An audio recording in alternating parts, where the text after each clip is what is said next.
6 new Triumphs, part of their new range of motorcycles.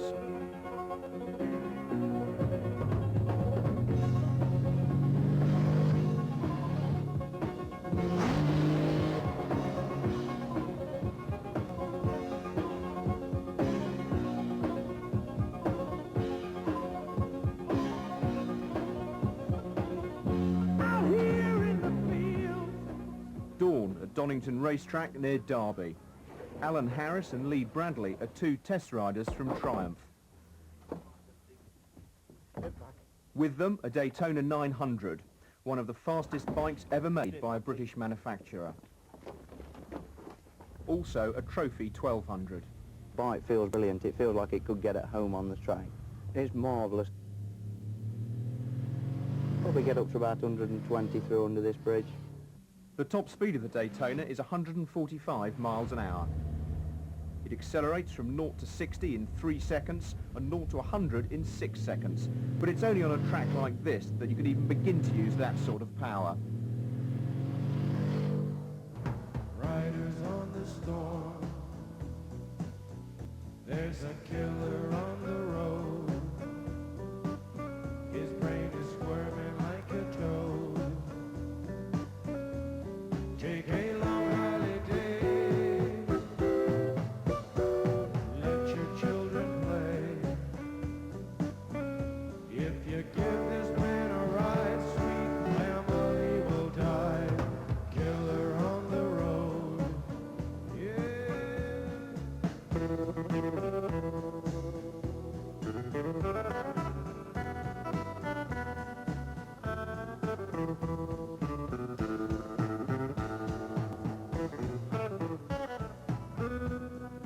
It's all a long way from the early days of Triumph.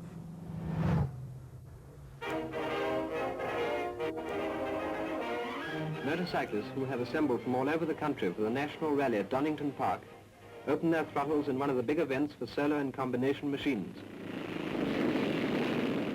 Triumph began racing at Donington in the 1950s, where they built up a reputation as the bike to beat.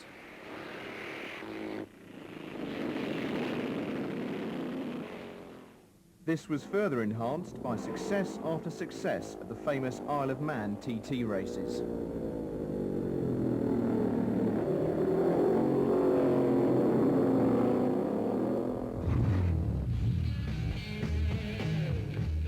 Then, in the 50s and 60s, the motorbike became the badge of the teenage rebel, and the British motorcycle industry boomed. But on their heels were the Japanese, producing better bikes that were also cheaper. Within 10 years, the Japanese had all but wiped out the British motorcycle industry.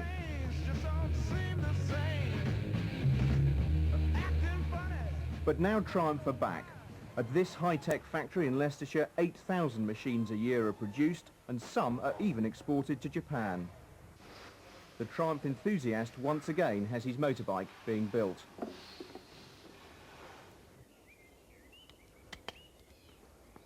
But the enthusiast is not always easy to spot and doesn't necessarily fit into the stereotyped image of a biker.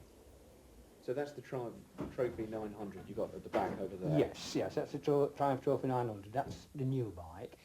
This one is a 1977 Triumph Silver Jubilee, and basically there were 1,000 made for the UK market, chrome headlamp, chrome rear lamp, chrome springs on the rear suspension. Okay, so what have we got under here? Under here, this is my pride and joy.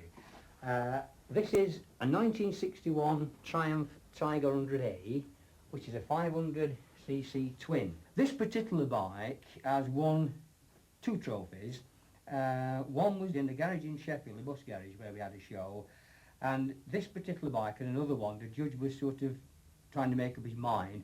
And then he asked my wife, who was at the side of the bike, he said, I bet it hasn't got the original tool tray. My wife says, it has, you know.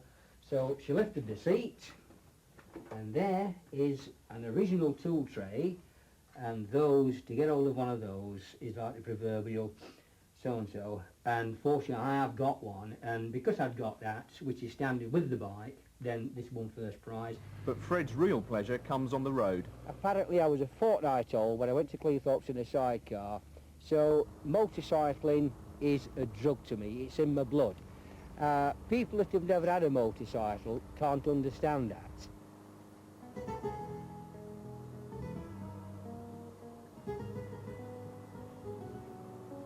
I once went to a film show where one of the Red Arrow pilots was giving a talk, and he was asked, well, what's the difference between flying an aeroplane and riding a motorcycle? This is exactly the same. You go through the corners, you get your movement of your bike, which is like in an aeroplane, you tilt your plane over, the skyline moves, the same, you get the same sort of thrill with a motorcycle.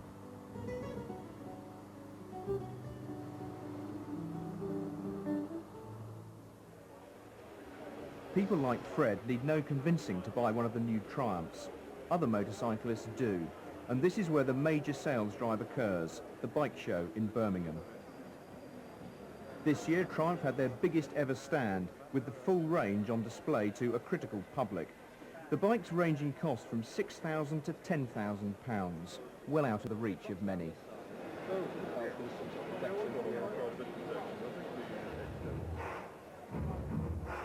The other big-name manufacturers were also there in force, fighting for a share of a shrinking motorcycle market.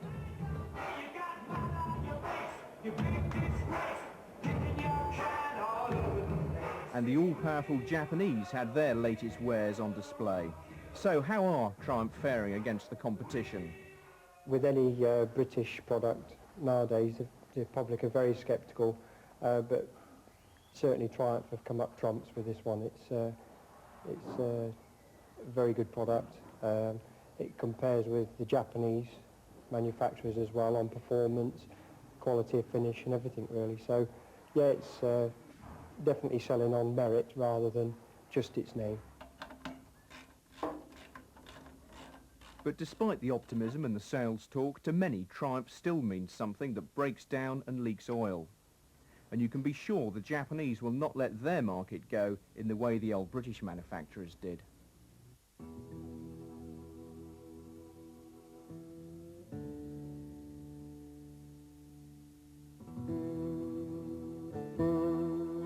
So, can Triumph convince the hardcore British bikers that the new machines are as good as the old ones?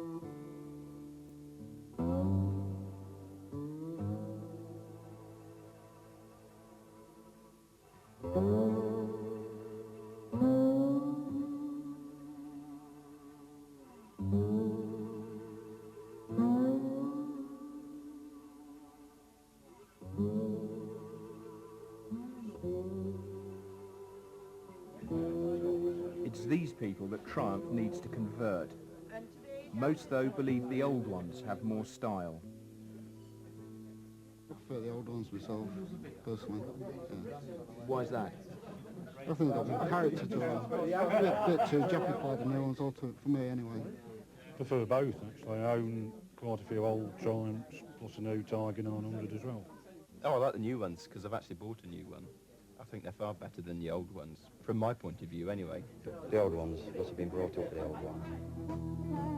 These people may well prefer the older Triumphs, but there's no disguising their pleasure that the bikes are being made again.